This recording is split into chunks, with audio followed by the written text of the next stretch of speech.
കാണൂ പരസ്യരഹിതമായ ഏറ്റവും പുതിയ എപ്പിസോഡുകൾ. പോലീസ് സ്റ്റേഷനിൽ കയറി അയാളെ തല്ലി കൈയും കാലും ഓടിച്ചില്ലേ? പ്രത്യക്ഷത്തിൽ നമുക്കെതിരെ കേസൊന്നുമില്ലെങ്കിലും പോലീസുകാർക്ക് അറിയാൻ സത്യം. ഇപ്പോ കല്യാണ സ്ഥലത്ത് വെച്ച് അയാൾ കൊല്ലപ്പെട്ടു. അന്ന് സാക്ഷി പറയാതിരുന്ന പോലീസുകാർ ഇപ്പോൾ കാര്യങ്ങൾ തുറന്നു പറയും. അവരുടെ മേലുദ്യോഗസ്ഥനാ കൊല്ലപ്പെട്ടിരിക്കുന്നത്. നമ്മൾ സൂക്ഷിക്കണം. കേസ് നമുക്കെതിരെയും വരാം. ബാലു, എത്രയും പെട്ടെന്ന് ചിത്രയെ കാര്യങ്ങൾ അറിയിച്ചേ പറ്റൂ.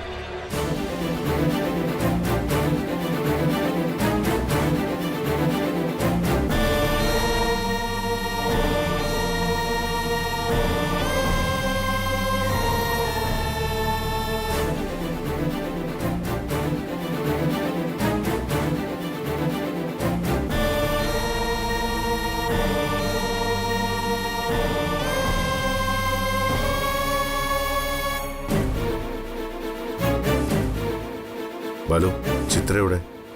അവൾ റൂമിലുണ്ട്. അവളോട് കാര്യങ്ങൾ പറഞ്ഞോ? ഇല്ല, ഇതുവരെ പറഞ്ഞിട്ടില്ല. എനിക്കത് പറയാനുള്ള ധൈര്യമില്ലടിക്ക്. വേണ്ട, ഞങ്ങൾ സംസാരിച്ചോളാം. ഇതിപ്പോ ആരെങ്കിലും പറഞ്ഞല്ലേ പറ്റൂ.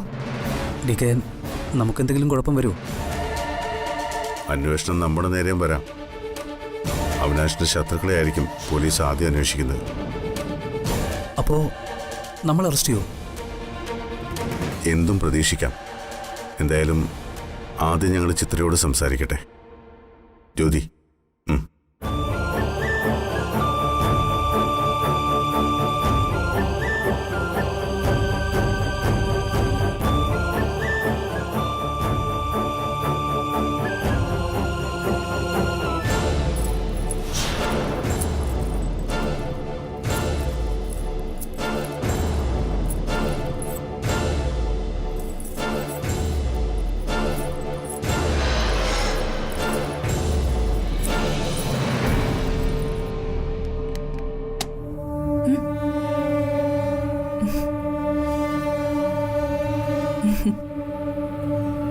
എന്താ രണ്ടുപേരും കൂടെ? ചിത്രയും, എനിക്ക് ഒരു കാര്യം പറയാനുണ്ടായിരുന്നു. എന്താ? അയാള് വീണ്ടും എന്തെങ്കിലും പ്രശ്നം ഉണ്ടാക്കിയോ? ഇല്ല, പ്രശ്നമൊന്നും ഉണ്ടാക്കില്ല. കല്യാണ സ്ഥലത്ത് വന്നിട്ട് അയാൾ ഒന്നും ചെയ്തില്ലല്ലോ. ഇന്ന് കല്യാണം മുടങ്ങിയിരുന്നെങ്കിൽ എന്താ സംഭവിക്കാന്നുള്ള പേടി കാണും.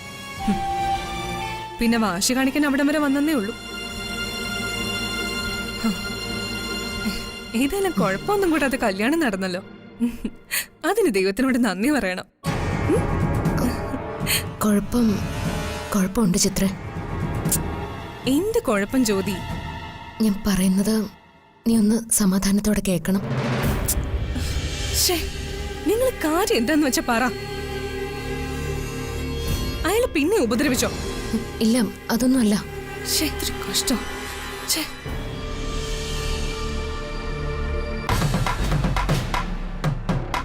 കാര്യം എന്താന്ന് വെച്ചാ ഒന്ന് പറ. ചിത്ര, അവിനാശ് മരിച്ചു.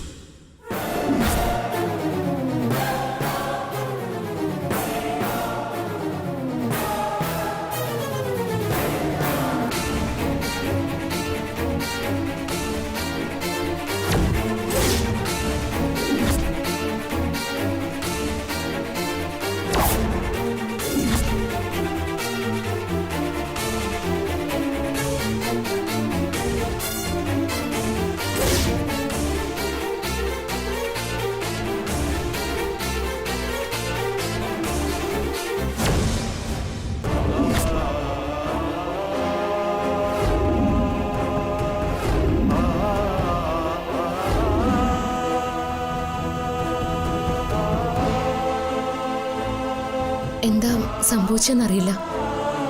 പക്ഷെ മരിച്ചു എന്നുള്ളത് സത്യം തന്നെയോ? അപ്പൊ അത് തീർന്നു അല്ലേ?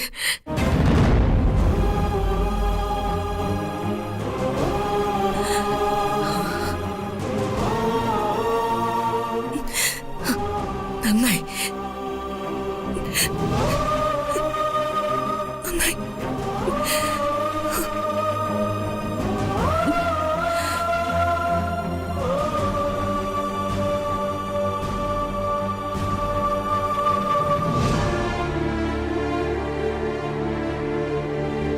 എന്തായാലും പോയത് നന്നായി. അയാൾക്ക് അങ്ങനെ തന്നെ വേണം.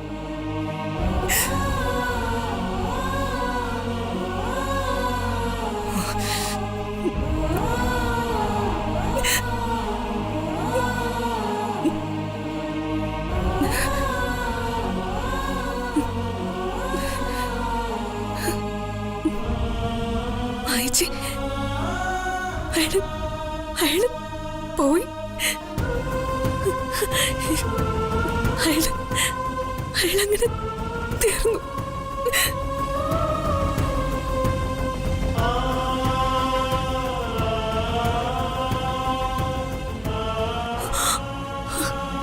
ഇനി അയാളെ കൊണ്ട് ആർക്കും ഒരു ശല്യം ഉണ്ടാവില്ല. ദുഷ്ടനായ അയാള്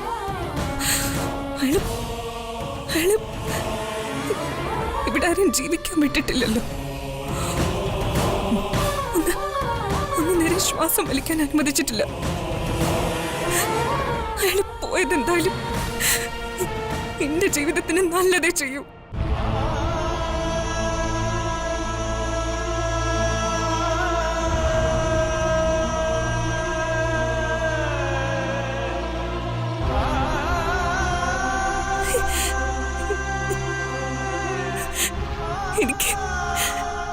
എനിക്ക് ഒരു വിഷമമില്ല അയാള് പോയതില്. അയാള് പോയിട്ട്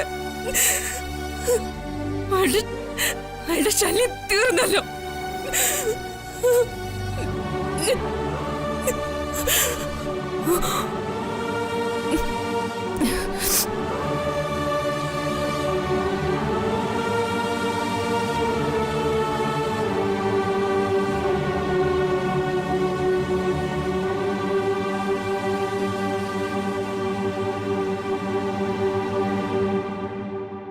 ഏട്ടാ ബാലു വാ. നടക്കാം. വാ.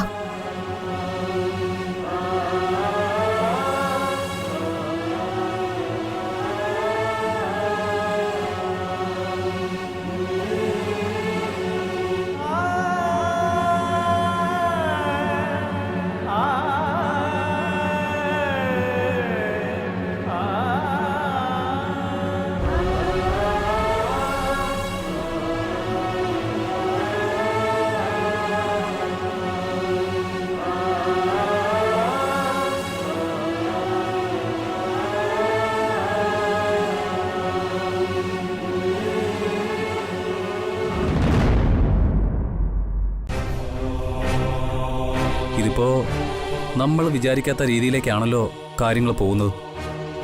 കല്യാണ സ്ഥലത്ത് ഇങ്ങനെ ഒരു സംഭവം നടക്കുമെന്ന് നമ്മളൊന്നും സ്വപ്നത്തിൽ പോലും വിചാരിച്ചിട്ടില്ല. സത്യത്തിൽ എന്തായിരിക്കും സംഭവിച്ചത്? ഇതൊരു കൊലപാതകം തന്നെ ആയിരിക്കോ? നീ എന്താ ഒന്നും മിണ്ടാതിരിക്കുന്നേ?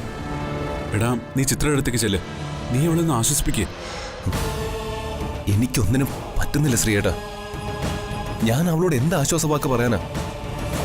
അവളും അവിനാശും തമ്മിലുള്ള പ്രശ്നങ്ങളൊക്കെ നമുക്കും അറിയാവുന്നതല്ലേ. അവളും ഇപ്പോ അവിനാശിന്റെ ശത്രുപക്ഷത്തായിരുന്നല്ലോ. എടാ, എന്തൊക്കെ പറഞ്ഞാലും ചിത്രയുടെ സഹോദരൻ അവിനാശ്. അവൾക്ക് സങ്കടമില്ലാതിരിക്കോ? എന്നാലും ഇതാരായിരിക്കും ചെയ്തത്? അതറിയണമെങ്കിൽ ഒരു വഴിയേ ഉള്ളൂ. അയാളുടെ സഹായി ആ ജാവേദിനെ പൊക്കണം. അവനെ കണ്ടെത്തിയാലേ ബാക്കി കാര്യങ്ങൾ അറിയാൻ പറ്റൂ. അതിന് അവൻ എവിടെ പോയി തപ്പം നമ്മള്? അതൊക്കെ പോലീസ് ചെയ്തോളും. എന്തായാലും ഇതൊരു കുരുക്ക. അവിനാഷ് കല്യാണ സ്ഥലത്ത് വെച്ച് കൊല്ലപ്പെടുക എന്ന് പറഞ്ഞ അതിന് നമ്മളെ എല്ലാവരെയും പോലീസിന് സംശയിക്കാം. കാരണം അവിനാഷിനോട് ശത്രുത ഉള്ളവരാ നമ്മളെല്ലാവരും. അതെല്ലാവർക്കും അറിയുകയും ചെയ്യാം. അതിന് അവിനാശിനെ ആരെങ്കിലും കൊന്നതാണോ മറ്റെന്തെങ്കിലും പറ്റിയതാണോ എന്നൊന്നും ഇതുവരെ അറിഞ്ഞിട്ടില്ലല്ലോ. അതറിയണമെങ്കിൽ പോസ്റ്റ്മോർട്ടം റിപ്പോർട്ട് വരണം. അതെ. പോസ്റ്റ്മോർട്ടം റിപ്പോർട്ട് വരുന്നവരെ നമ്മൾ കാത്തിരുന്നേ പറ്റൂ. ബാലു പറഞ്ഞതുപോലെ ഇതൊരു കുരുക്കാവാനും സാധ്യതയുണ്ട്. നമ്മളെ കുരുക്കാൻ ഇനി ആരെങ്കിലും മനഃപൂർവ്വം ചെയ്തായിരിക്കുമോ? അതും തള്ളിക്കളയാൻ പറ്റില്ല. എന്നാലും ആദ്യം പോലീസ് സംശയിക്കുന്നത് നമ്മളെ തന്നെ ആയിരിക്കും. ഡ്യൂട്ടിയിലുള്ളൊരു പോലീസ് ഓഫീസറാ ദുരൂഹ സാഹചര്യത്തിൽ മരിച്ചിരിക്കുന്നത്. പോലീസ് ഡിപ്പാർട്ട്മെന്റ് വെറുതെ അങ്ങനെ കൈയും കെട്ടി നോക്കിയിരിക്കില്ല. അവർ കാര്യമായിട്ട് തന്നെ അന്വേഷിക്കും. ചിലപ്പോ കേസ് ക്രൈംബ്രാഞ്ച് അന്വേഷിക്കാനും സാധ്യതയുണ്ട്. ക്രൈംബ്രാഞ്ചോ ലോക്കൽ പോലീസോ ആരെങ്കിലും അന്വേഷിക്കട്ടെ. നമ്മൾ ആരും അവനൊന്നും ചെയ്തിട്ടില്ലല്ലോ. പിന്നെന്തിനാ നമ്മൾ പേടിക്കുന്നത്? അത് നമുക്കല്ലേ അറിയൂ.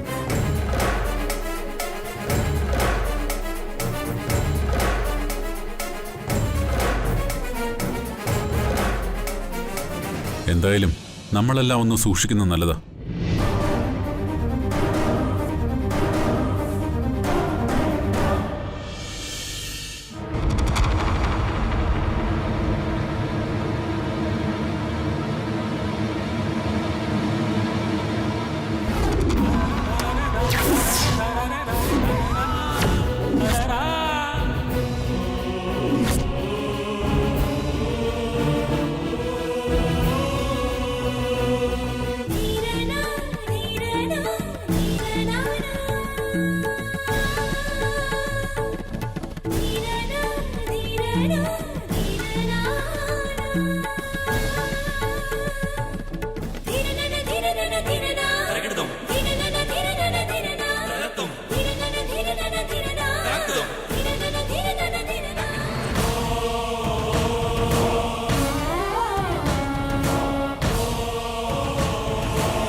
ഏട്ടാ, എന്താ തീരുമാനിച്ചേ?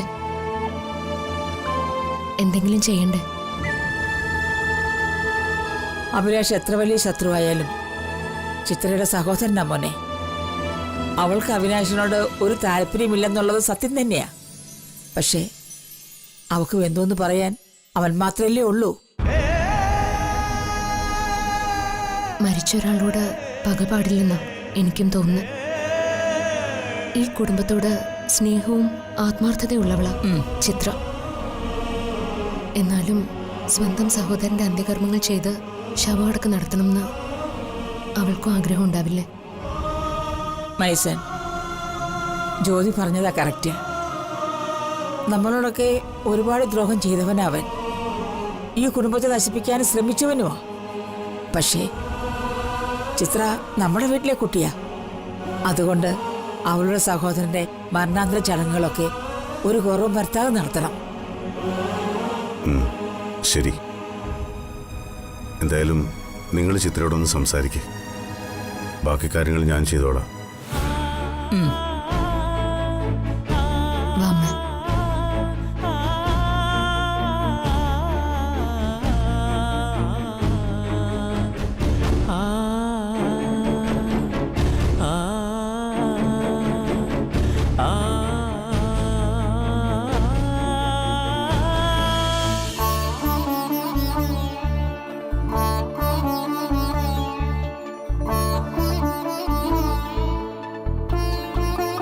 ചിത്രേ, നീ ഇങ്ങനെ ഇരുന്നാൽ എങ്ങനെയാ? എന്തെങ്കിലും ഒന്ന് പറ. മരിച്ചത് നിന്റെ ആങ്ങളെയാ.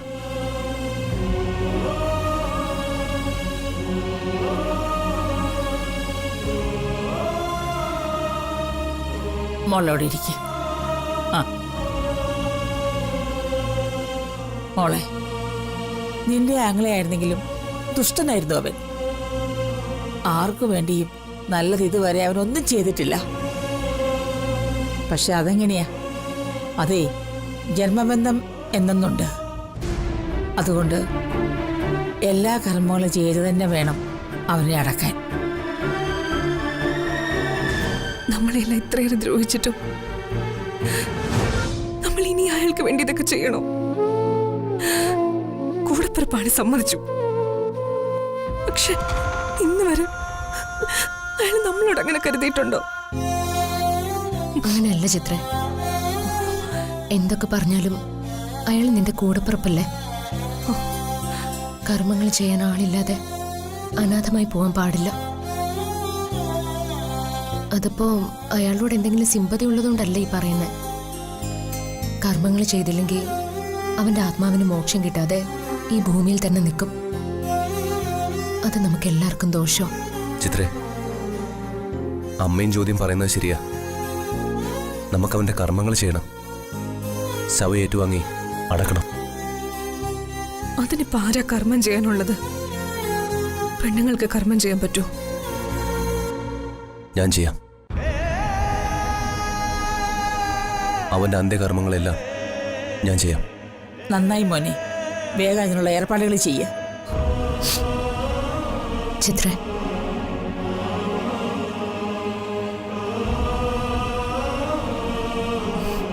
എനിക്കൊരു സങ്കടമില്ല ജ്യോതി. എന്റെ കാര്യം ഓർത്ത് നിങ്ങളാരും വിഷമിക്കണ്ട. ഈ വീടിന് നിങ്ങൾക്കും അയാളും ഇന്നും ദ്രോഹം ചെയ്തിട്ടുള്ളൂ. എനിക്കാകെയുള്ളത് ഈ വീടും പിന്നെ നിങ്ങളൊക്കെയാ. നിങ്ങൾക്കില്ലാത്ത ഒരു സെന്റിമെന്റ്സും എനിക്കിപ്പോ അയാളോടില്ല.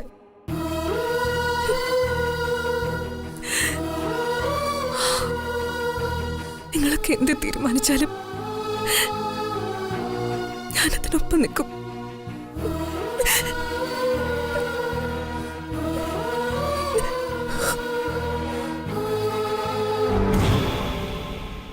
എന്തായി തീരുമാനം? ബോഡി ഏറ്റുവാങ്ങി അടക്കാൻ തന്നെയാ തീരുമാനം. കർമ്മങ്ങളൊക്കെ ബാലു ചെയ്യും. മരണത്തെക്കുറിച്ച് എന്തെങ്കിലും സൂചന കിട്ടിയോ? ചെറിയൊരു സൂചന കിട്ടിയിട്ടുണ്ട്. അവിനാഷിന്റെ ഉള്ളിൽ മദ്യത്തിൽ കലർന്ന എന്തോ മാരകമായ വിഷം ചെന്നിട്ടുണ്ട്. അതാണ് മരണകാരണമെന്ന പ്രാഥമിക നിഗമനം. പോസ്റ്റ്മോർട്ടം കഴിഞ്ഞാലേ ഡീറ്റെയിൽ ആയി പറയാനാവൂ. ആരാണ് ചെയ്തതെന്ന് എന്തെങ്കിലും സൂചന? DK, സംഗതി സീരിയസാ. ACP അന്ന മേരി ജോണിനാണ് അന്വേഷണ ചുമതല. അവരെക്കുറിച്ച് അറിയാലോ. എള്ളിട കയറി പരിശോധിക്കും. ആരോടും ഒരു കോംപ്രമൈസും ഇല്ലാത്ത ആളാ അവർ. കേസിൽ അവരാരെയൊക്കെ സംശയിക്കുമെന്ന് നമുക്ക് പറയാൻ പറ്റത്തില്ല. ഒരുപക്ഷെ താനുമായി ബന്ധപ്പെട്ട എല്ലാവരും ഉണ്ടാവും.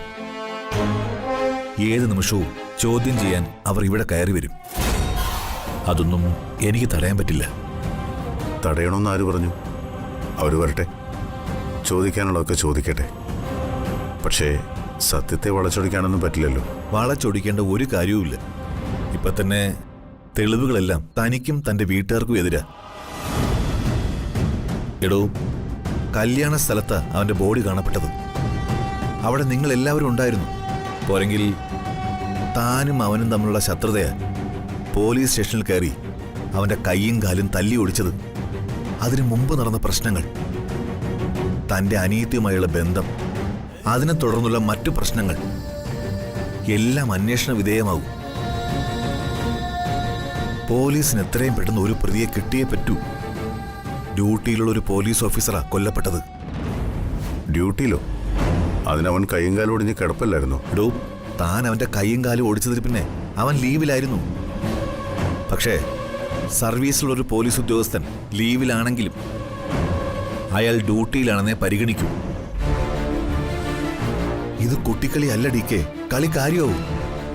സത്യം പറ ഡി കെ, നമ്മുടെ ആരുടെയെങ്കിലും ഭാഗത്തുനിന്ന് എന്തെങ്കിലും അബദ്ധം സംഭവിച്ചിട്ടുണ്ടോ?